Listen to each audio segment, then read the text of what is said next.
أهلا وسهلا. Mabuhay. 欢迎 Bem-vindo.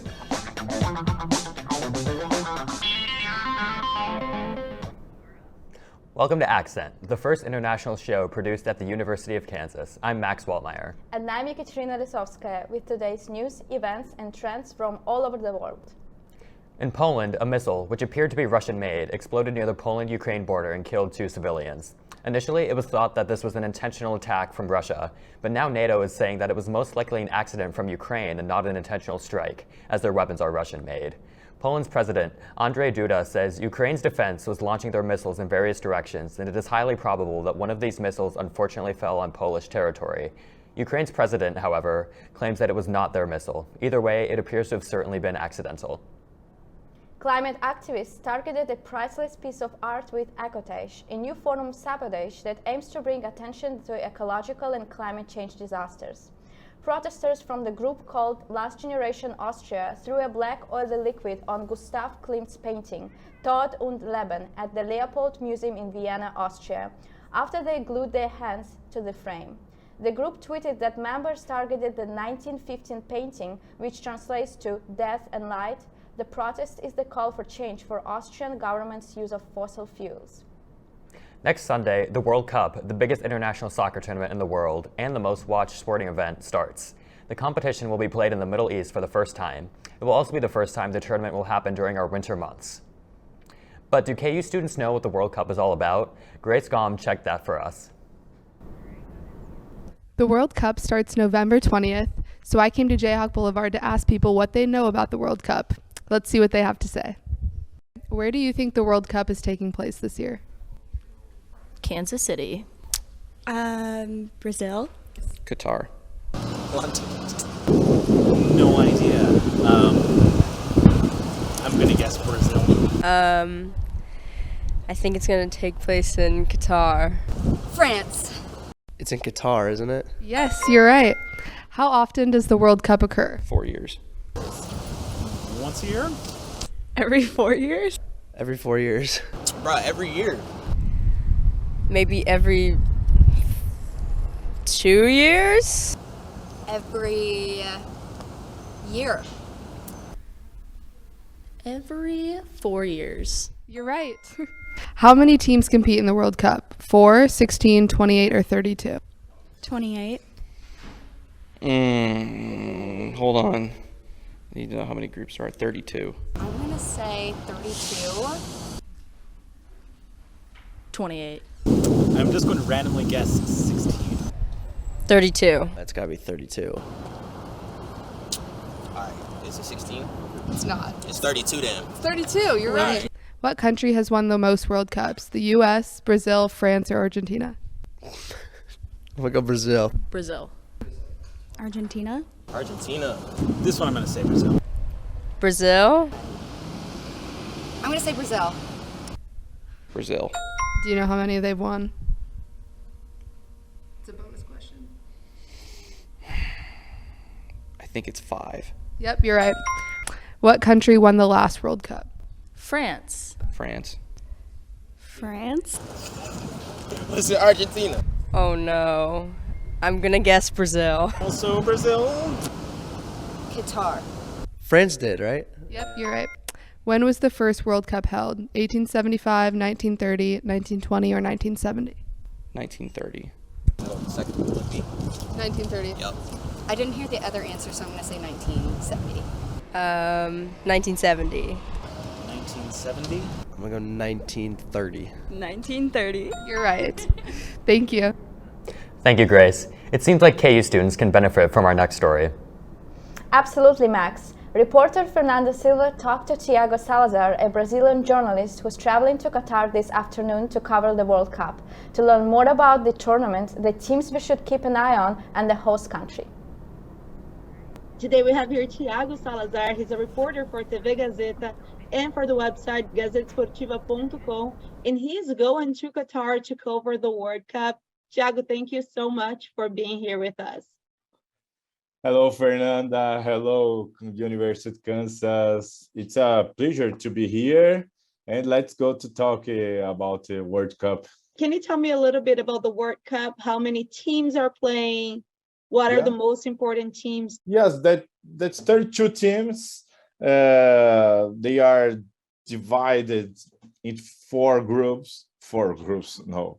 eight groups.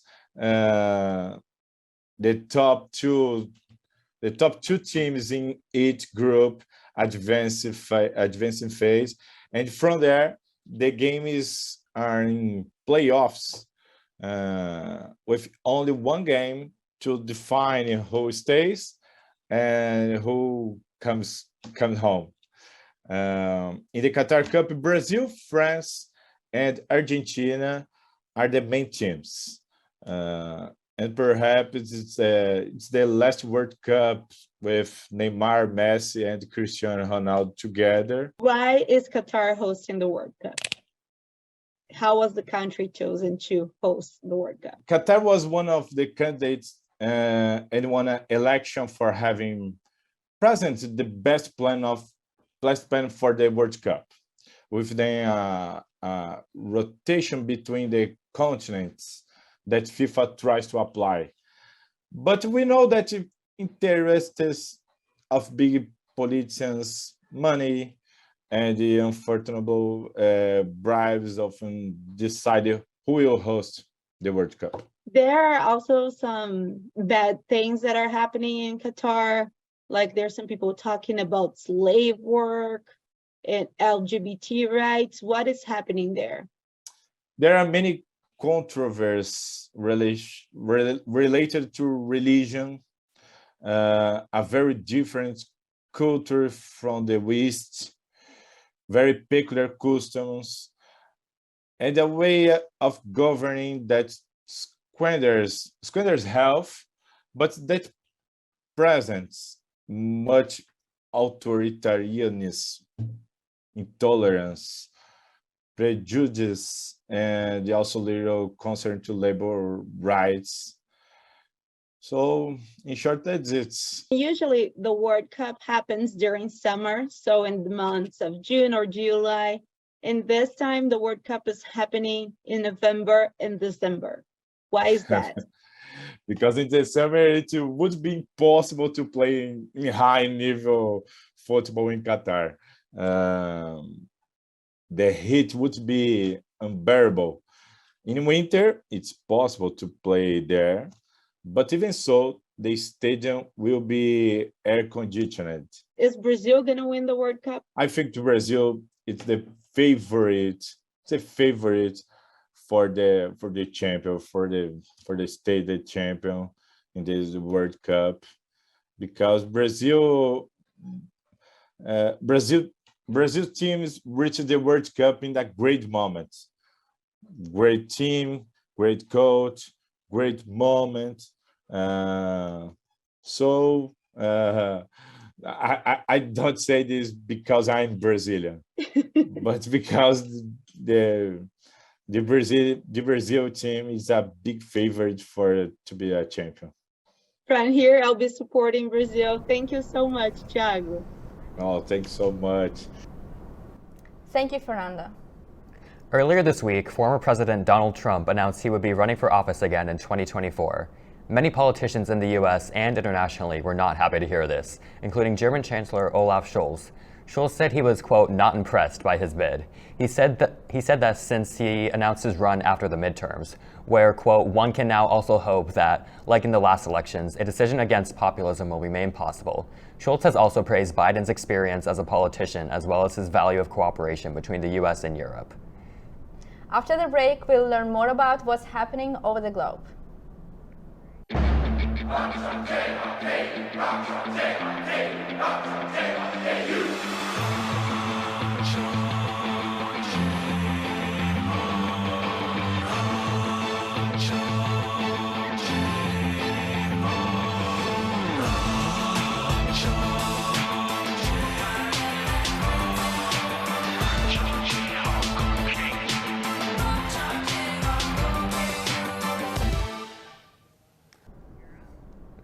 Welcome back. Shibuya Crossing in Tokyo, Japan is one of the busiest crossings in the world.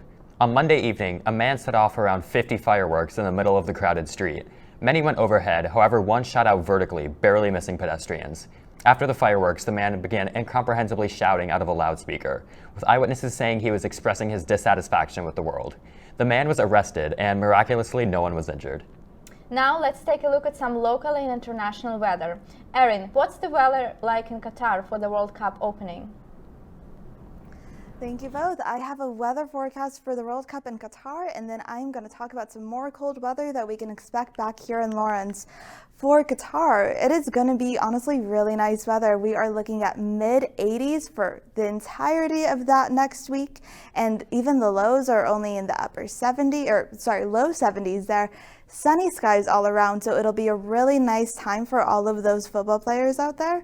It'll be really, really good weather. So unfortunately, we do not have that same weather here in Lawrence. It is going to be about 38 degrees this morning, and it'll be overcast skies. It is going to have a wind chill in about the 20s because we have that strong wind out of the north-northwest right now because we have a cold front coming through this Thursday, and that is going to impact Friday's weather, particularly where it's going to have a high of 29. So it's going to be very, very cold that day. But thankfully, into this next weekend and beginning of next week, we are going to see a little bit of a warm up. We are looking at about upper 50s, especially on Monday. Tuesday, we might even see 60 if we're lucky. But then, of course, for the rest of Thanksgiving break, that is going to dip back down into the lower 50s. And that is all I have. So back to you both. Thank you, Erin. Mexican authorities have found plastic bags containing 2,000 fentanyl pills that were apparently baked into traditional bread rolls. A specially trained dog alerted guard members to a suspicious package at an express mail delivery company in Culiacan, the capital of the northern state of Sinaloa, that is known to be a home to the drug cartel of the same name. In the package, officers found corn chips and 4 traditional bread rolls. When they cut into rolls, they found lots of 500 pills baked inside the bread rolls. Mexico is the main supplier of counterfeit pills with fentanyl that kills tens of thousands of Americans each year. Have you ever wondered the routine of an international graduate student at the University of Kansas? Japanese grad student in the Department of Aerospace Engineering, Takashi Ryan Fujimoto, will show us a day in his life.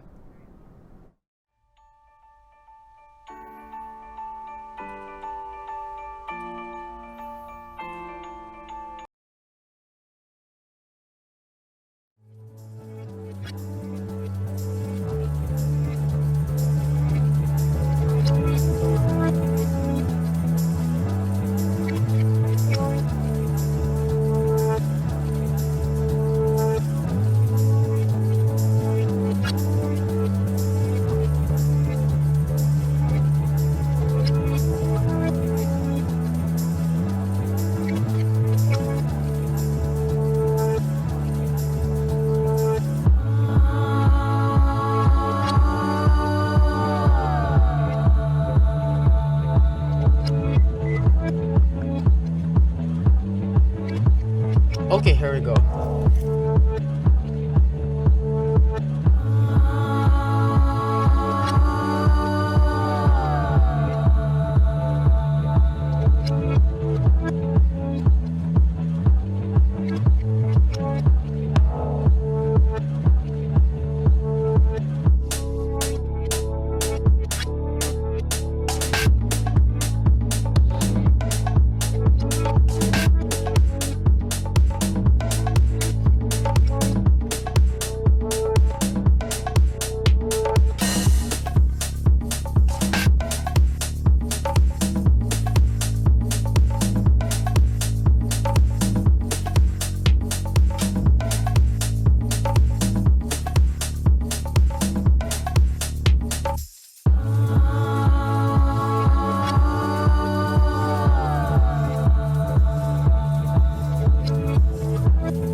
Okay, I'm done with the gym. It's 8 a.m. right now. It's a nice weather outside, right? So I'm going back home, take a shower, and I get ready to the school.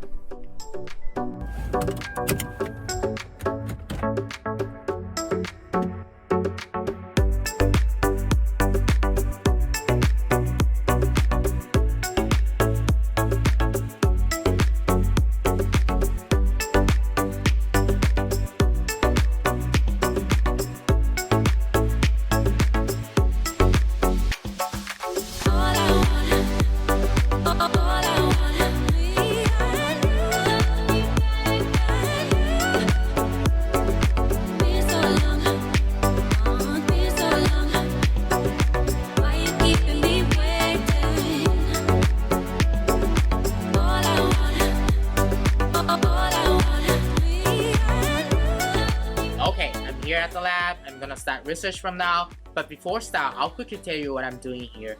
So our group is working with what is called computational fluid dynamics. So it is a branch of fluid mechanics, but we use the computers and numerical algorithm.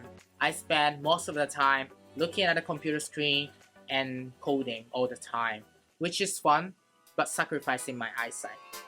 Anyway, let's start.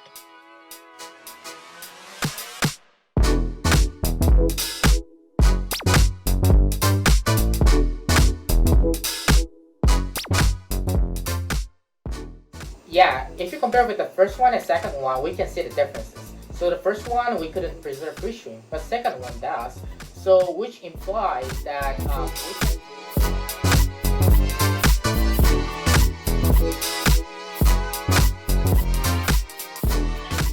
Okay, it's 12:30, it's lunchtime. I just grabbed from home. So okay, so I'm gonna meet my friends at the brew center in lunch together. Bye.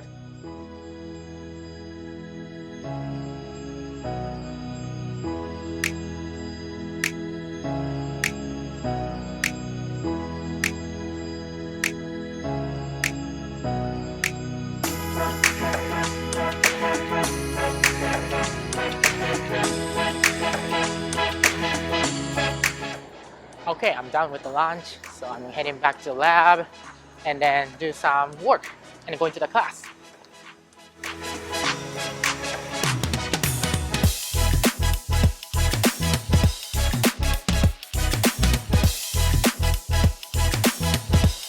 Okay, so now everything is done, so I'm going home for now, so see you, bye.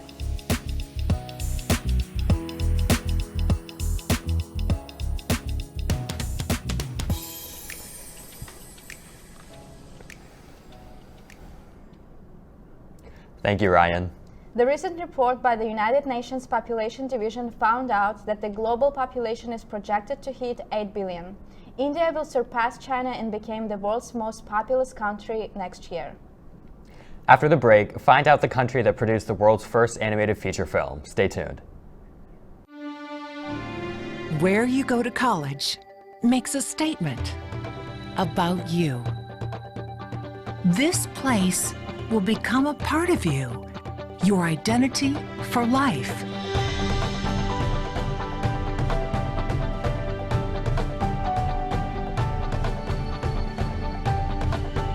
The University of Kansas, a great place to be you. Welcome back to Accent. Now we will send it over to Kyle Minnis and Grace Galm to learn where the world's largest pyramid is. Thank you, Katerina and Max. Our first fun fact is in Argentina. Did you know that Argentina produced the world's first animated feature film in 1917? Though everyone believes this credit lies with Disney, it actually belongs to Quirino Cristiani. He made the 70-minute cartoon titled El Apostol, which told the story of political corruption and immorality in Argentina at the time. Ironically enough, Cristiani stated that he was inspired to make the film after meeting Walt Disney himself. That's so cool. Chopsticks were created over 5,000 years ago in China. Today, there are around 63 million pairs of chopsticks made in China each year. While some are mass-produced, others are high-quality sticks and can take up to months to make. Wow. When you think of pyramids, you think of Egypt. Surprisingly enough, the world's largest pyramid lies in Mexico. The Pyramid of Cholula in the Mexican federal state Puebla is the largest pyramid in the world.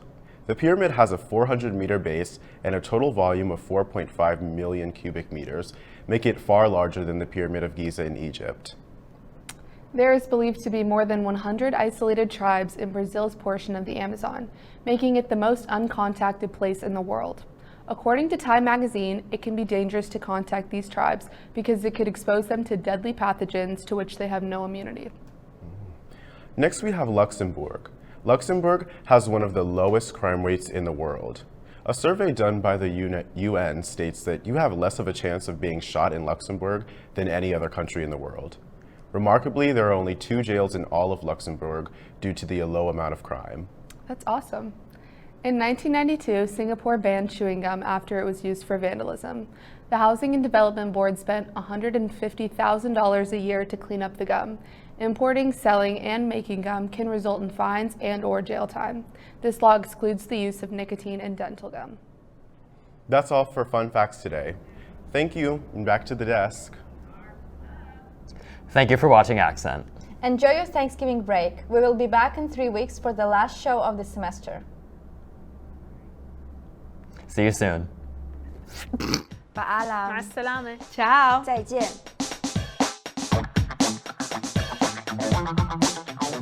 Ciao.